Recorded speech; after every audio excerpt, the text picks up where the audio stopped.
game. Obviously, we got to talk about the quarterbacks, and we've heard some controversial opinions on this topic, so we want your perspective. TBob, how would you rank the remaining starting quarterbacks with Quinn Ewers, Will Howard, Drew Allar, and Riley Leonard? It's obviously Will Howard, number one with a bullet. Is it obvious? He's only had one. Is it obvious, though? I mean, who else would it be? Okay. Yeah, who else would it be? Drew Allar. I think Drew Allar has a case. I don't think he's been. Too.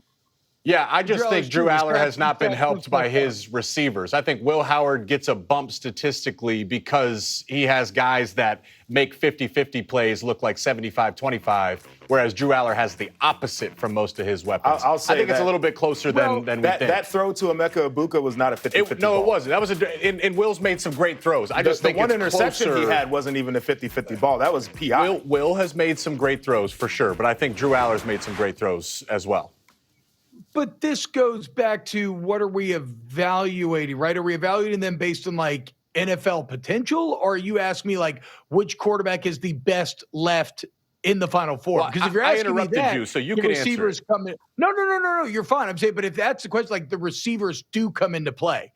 And so, yeah, the fact that he has Jeremiah Smith and Egbuka, sure, is that why maybe Will Howard's had some years? Is that why he's number one? But he'll still have them come this game, right? And so he is still the number one quarterback remaining in this Final Four. I got Allar 2, I got Quinn Ewers 3, and I got Riley Leonard 4. Allar, as you said, he's and probably from an NFL potential, he might be the guy that's most excited given his size and whatnot. Mm-hmm. But Drew Allar's grown a lot in this year. Has he made more mistakes? Yes, but I think it's also led to more success.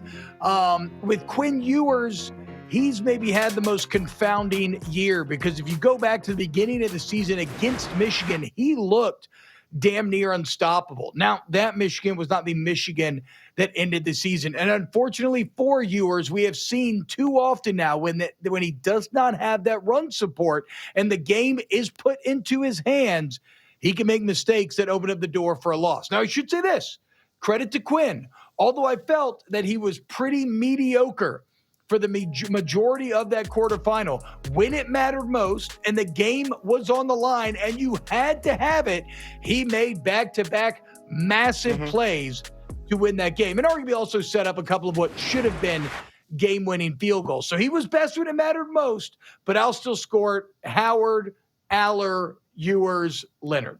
The Ewers thing for me, I feel like it's a blessing and a curse for him. Steve Sarkisian, I've said it plenty of times, best sequential play caller in college football, best play designer.